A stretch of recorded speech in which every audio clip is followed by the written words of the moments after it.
Welcome back mga ropa. Kwentuhan muna tayo. Pag-usapan natin ngayon ang game ni Kai Sotto sa Koshigaya Alpas. At ito ay kontra sa kupunan ng Fe Nagoya. Ngayon mga ropa, dito sa game na to, coming from the stint niya sa Gilas Pilipinas. Tignan natin kung nabitbit ni Kai Sotto ang kanyang init sa laro niya sa Gilas Pilipinas dito sa game niya sa Koshigaya Alpas. Ngayon mga ropa, himay-himayin natin na naging game ni Kai Sotto dito. Ito ang game analysis at breakdown ni Kai Sotto, Koshigaya Alpas versus sa kupunan ng Fe Nagoya. Simulan na natin to.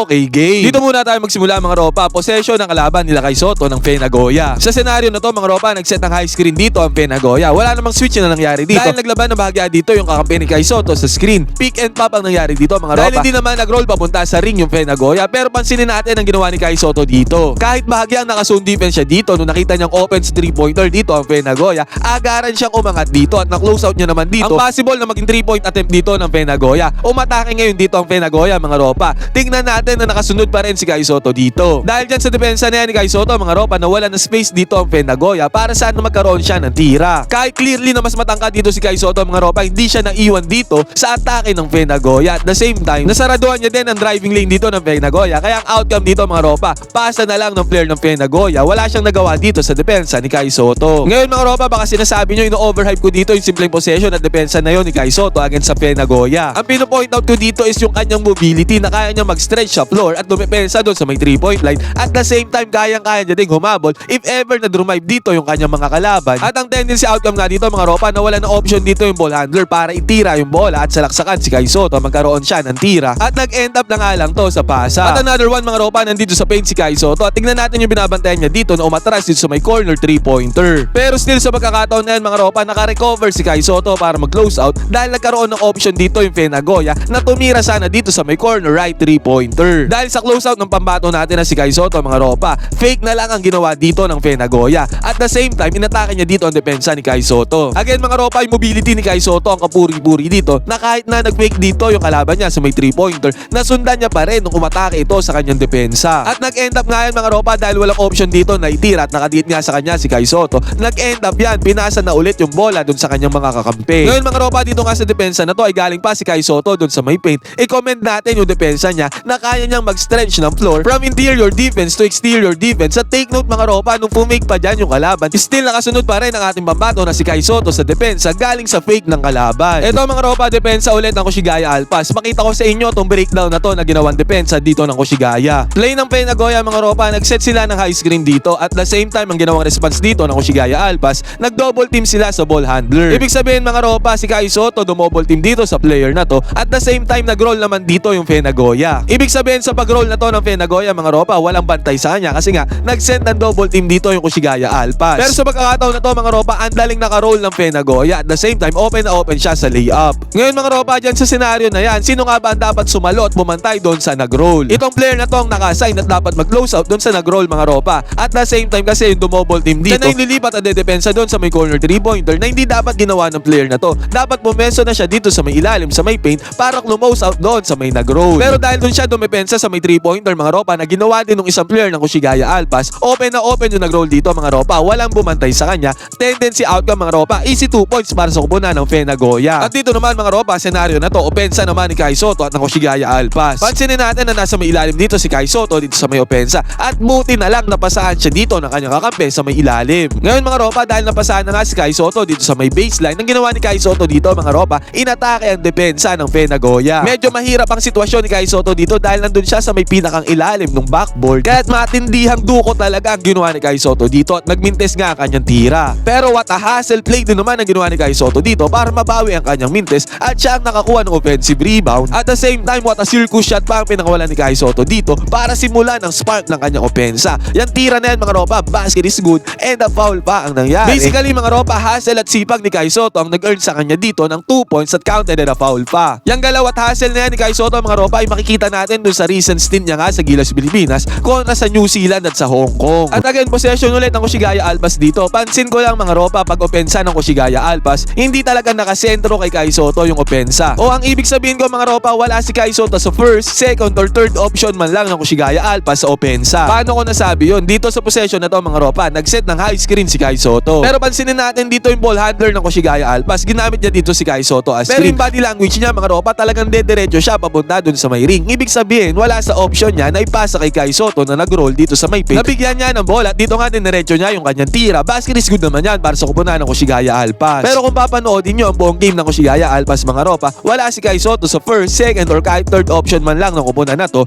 para sa opensa. At ito ba mga ropa, again nag-set na naman ng high screen dito si Kai Sotto. Tingnan ulit natin yung body language ng kakampi niya dito. Wala talaga sa body language ng kakampi niya na ipapasa niya sa nag-roll na Kai Sotto yung bola. Pero still good screen naman para kay Kai Sotto at good shot naman dito para sa kakampi niya dahil pumasok naman yung 3-pointer na yan. Ang pino-point out ko lang dito mga ropa, wala sa body language ng kanyang kakampi na ipapasa niya sa nag-roll na Kai Sotto yung bola. Ito mga ropa, sa possession na to ng Fe Nagoya, ito yung sinasabi ko kanina pa na sobrang commendable sa mobility ni Kai Sotto na unlike before na hindi niya naman to ginagawa usually. Dito medyo malayo siya dun sa kanya nade-depensahan at kitang-kita naman natin yung distansya na dito. Pero still dahil nga sa mobility na meron si Kai Sotto ngayon, nahabol pa niya yan at nakarecover pa siya sa depensa at ang resulta mga ropa, na-block pa niya ang tira na yan ng Fe Nagoya. Open na sana sa may mid-range jumper dito ang kupunan ng Fe Nagoya pero hindi niya inaasahan na gano'ng kabilis magre-react si Kai Sotto sa kanyang tira. Block nga ang ginawa ni Kai Sotto dito. Access denied para sa kupunan ng Fe Nagoya. Good defense, good footwork, good mobility para sa pambato natin. At nasabi ko nga mga ropa na wala si Kai Sotto sa first, second or third option man lang ng kupunan ng Koshigaya Alpas in terms of offense. At again, pansinin natin na nasa ilalim si Kai Sotto sa kanyang position dito sa kanilang opensa. At like sa Gilas Pilipinas mga ropa, i-compare natin na pagka sa Gilas Pilipinas, nandito siya sa may mid-range or kaya sa may ibabaw. At usually sa kanya dumadaan yung ikot at opensa ng Gilas Pilipinas na kung saan pinapasahan siya dito sa may mid-range or ano kaya sa may 3-pointer. At ang gagawin niya na nga doon mga ropa ay maghahanap siya ng papasahan at involved siya sa opensa ng Gilas Pilipinas unlike dito sa Koshigaya Alpas. Wala yan, parang naging role kasi dito ni Kai Sotto sa Koshigaya Alpas, taga-screen siya at the same time taga-rebound para sa kupunan. Napapasahan lang siya ng bola pag nakakita sila ng total mismatch. Minsan nga hindi pa napapasa sa pambato natin yung bola kahit mismatch na. So mga ropa, dito na tayo dumako kung saan nakascore si Kai Sotto galing sa pasa ng kanyang mga kampi. Nag-set ng high screen dito si Kai Sotto mga ropa at usually talaga naman rumoroll siya doon papunta sa may paint. At dito sa pagkakataon na to mga ropa, buti na lang talaga yung kakampi niya nakatingin sa kanya at walang ibang balak gawin dito na itira yung bola. At dahil nga dito mga ropa, ang ganda ng outcome, alley play para kay Kai Sotto. Walang nag-close out sa kanya dito sa depensa ng Fe Nagoya. Easy 2 points agad para kay Kai. Basket is good. At meron pa mga ropa, again ganun ulit. Penetration dito ng depensa ng Koshigaya Alpas. Ang gandang pasa dito kay Kai Sotto. Napaka-simple, simple basketball dito nilaro ng Koshigaya Alpas. Hindi na sila nagpakahirap sa mga pilit na tira. Alley play dito dahil yung defender ni Kai Sotto ay sinubukan mag-close out sa nagpe-penetrate na opensa dito ng Koshigaya Alpas. Easy 2 points para sa pambato natin na si Kai Sotto. Easy money, no problem. Nag-enjoy ka na at nanalo ka pa, piliin ang link na nasa may comment section. Gamitin ang promo code na Johans, piliin ang sports option para makakuha ng 12,000 bonus. Eto na mga ropa, meron naman possession ng Koshigaya Alpas na kung saan napasahan si Kai Sotto dito at naging parte siya sa ikot ng bola. Dito nga mga ropa, nasa ibabaw si Kai Sotto at na-swing yung bola dito sa kanya sa may 3-pointer. Good IQ play para kay Kai Sotto. Nabasa niya na walang defender dito yung kanyang kakampi dito sa may left side 3-pointer. Easing pasa lang kay Kai Sotto mga ropa. Basket is good na agad para sa kanyang kakampi. Assist agad para kay Kai Sotto. At another one mga ropa, another possession ng Koshigaya Alpas. Nasama na naman sa ikot ng bola dito si paring Kai Sotto. Yung signature fake niya sa kanyang mga defender mga ropa, ginamit niya dito. At na-fall dito yung kanyang defender sa kanyang fake. Sa senaryo na yan mga ropa, ay natake agad ni Kai Sotto ang depensa ng kanyang defender. Pero good defense dito nilaro ng Fe Nagoya. Kaya nagkaroon si Kai Sotto dito ng option 2 kung saan pinasa niya yung bola dito sa may corner right side 3-pointer. Good penetration sa depensa ni Kai Sotto. Easy 3 points para sa kanyang kakampi. Open na open galing yan sa pasa ni Kai Sotto. Easy money, basket is good. At eto mga ropa, again kasama na naman si Kai Sotto sa ikot ng bola. Maganda ang nangyayari mga ropa pagkakasama si Kai Sotto sa ikot ng bola sa possession. Paikot ng bola dito ng Koshigaya Alpas mga ropa. Good ball rotation para sa kanilang kupunan. At suddenly mga ropa, nag-end up ang bola sa kamay ni Kai Sotto dito sa mid-range jumper. Resulta yan na magandang ikot nila ng bola. Bukol ni Kai Sotto ng mid-range jumper mga ropa. Good shooting touch para kay Kai Sotto. Easy money, no problem. Basket is good. Take note mga ropa, sa napapansin ko maganda ang resulta ng opensa ng Koshigaya Alpas if ever na involved si Kai Sotto sa pagpapaikot ng bola. Ganyan nga yung nangyayari sa Gilas Pilipinas mga ropa. Pag involved si Kai Sotto sa ikot ng bola,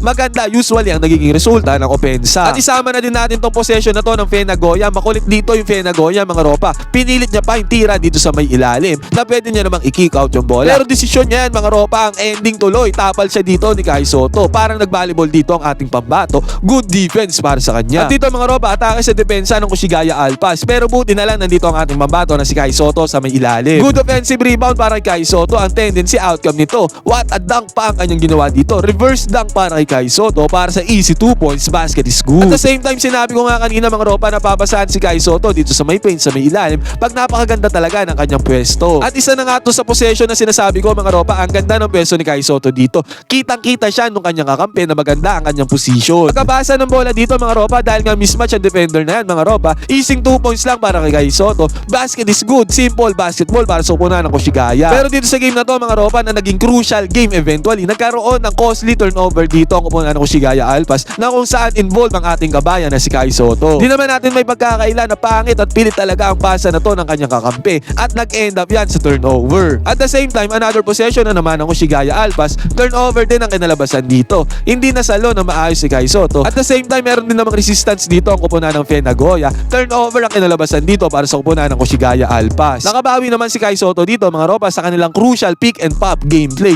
Buti na lang mga ropa, pinasa kay Kai Soto dito yung bola sa may 3-pointer. At buti na lang din mga ropa, hindi nagbintes ang tira dito ni Kai Soto sa may 3 points. Basket is good yan para sa kupunan ng Koshigaya. Naging dikit at sobrang crucial nga ng laro dito mga ropa doon sa may endgame. Pero sa possession ng Fe Nagoya, naiiwan si Kai Soto sa depensa dito sa may ibabaw. Sa senaryo kasi na to mga ropa, medyo nag-overextend ang pambato natin na si Kai Soto. Lagpas na siya doon sa may depensa sa may 3-pointer. Kaya iniwanan agad siya dito ng kanyang binabantayan. Sa senaryo kung saan hindi nakahabol ang ating pambato na si Kai Soto sa kanyang binabantayan. Kaya ang nangyari dito, easy 2 points para sa kupunan ng Fe Nagoya. At ang tendency mga ropa, yung crucial game na yan, ang huling halakhak ay napasa kamay ng Fe Nagoya. 95-90 ang naging ending ng score. Ang ating pambato na si Kai Soto ay score ng 20 points together with 9 rebounds at 3 assists. Kahit na limited ball touches ang ating pambato mga ropa, he managed to score 20 points pa din para sa kupunan ng Koshigaya Alpas. Ngayon mga ropa, ano masasabi nyo dito sa game na to ni Kai Soto at ano din masasabi nyo sa gameplay ng Koshigaya Alpas? Pwede kayo mag-comment dyan sa baba ng inyong opinion, magkwentuhan tayo.